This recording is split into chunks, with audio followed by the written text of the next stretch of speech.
everyone and welcome back to Lucky Loaders 15, where I'll be giving you 5 tips for tomorrow's horse racing action. Now before we get stuck into them, I quickly want to reflect on how our tips performed today.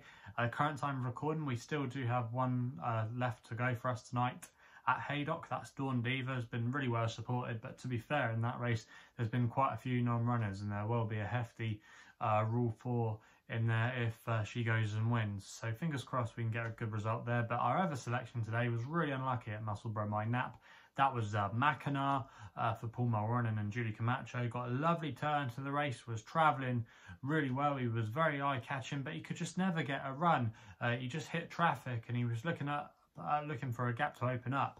And when it did open up, he did start to exploit it, but I just think it went against him there and he wasn't able to get first run, if that makes sense. And he was just chinned on the line and that was a really frustrating one there. I definitely think Mackinac will be winning again soon and he's one to keep on side for future races. And also as well, I should have mentioned earlier that our other tip that was due to run at Haydock, Archmoon, is a non-runner. So yeah, only 2 tips running for us today, and fingers crossed we can end with a winner there with Dawn Diva tonight. But yeah, it's tomorrow's racing we turn our attentions to. 5 tips, like I said, at the top of this video, and we're going to be going to Ascot for the first one of them, where it's the Shergar Cup, and we're going to be going with an extra tip here in the 310 with a horse called Barnow for Hayley Turner, riding for the girls team, and she's riding for Roger Charlton on this horse here. Now you might remember I put up Barnow as a tip here on my YouTube channel a couple of weeks ago, where he ran a really credible second place effort at Sandown in quite a warm 3-year-old handicap. He ran well that day, but he just shaped like he needed to go up in trip because he was staying on quite strongly, but he just didn't have the gears of the Sir Michael Stout winner. But I still think it was a really good run, and he's going to be stepping up in trip tomorrow to a 1.5 miles, which I think will really suit him. He's got a lovely pedigree that Roger Charlton knows really well with Thistlebird, and he's trained quite a few of her progeny, the likes of Bullfinch, and they had an exciting 2-year-old this mare that won at Leicester the other week. That's definitely one to keep an eye on. But yeah, pedigree he knows really well, and I think this horse is going to relish stepping up in trip tomorrow. There could be a bit of rain around at Ascot tomorrow, but if it was to fall, I don't think it will get much worse than good to soft. But if you actually look at this horse's pedigree, he should be able to handle a little bit of ease in conditions, and I think he's got a really good chance in this race, and I think it will be better than a mark of 84 in time. So I think Barnow tomorrow, he's 72 with some firms. I'm going to recommend a 1-point win bet there, and yeah, he's going to be my first tip of the day. We then stay at Ascot for the last race on the card there, the 3:45, where I'm going with my Longshot. And in this race, I'm going with Gorm for Kevin Stott and Mick Shannon. Now, this horse, I think, has been running quite well this season. We saw him make his seasonal bow in a listed race at Salisbury, where he didn't discredit himself there. He then ran well in a race at Newmarket, which is a key form line for this race. Finished 5th there that day in a decent 3-year-old sprint handicap.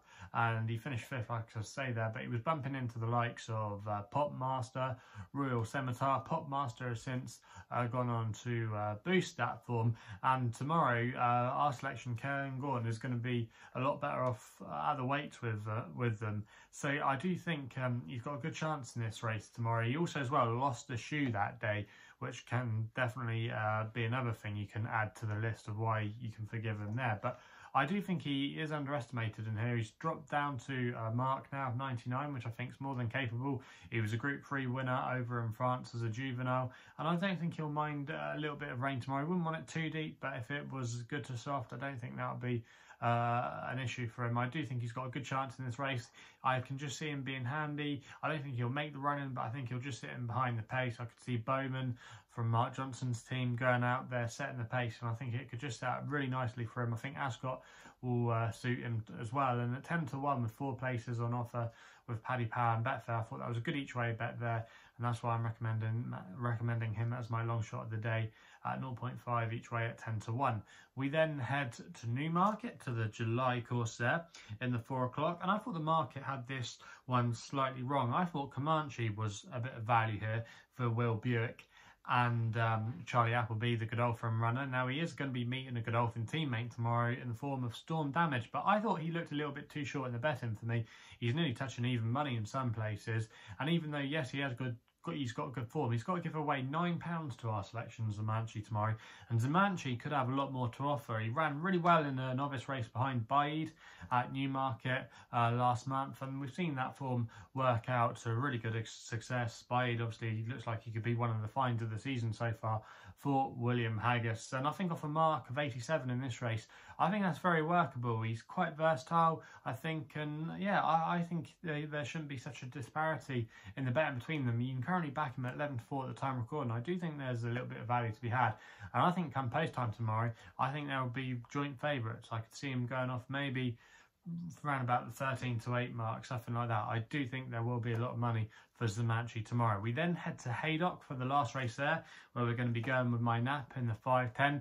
Now, I actually put this horse up as my nap on Tuesday, and that was Entwhistle for Clifford Lee and Kyle Burke. I said watch out for him, thinking that he probably wouldn't run here, but I just had to back him here. Because I do think he is a well-treated horse off a mark of 80. Now, I think he was a little bit unlucky at Catterick that day. I don't think it's necessarily his track, and I think this course at Haydock will really suit him compared to his run at Catterick. But we saw beforehand when he won at Catterick on his return from a break that he won well that day, beating a couple of useful types in a novice there.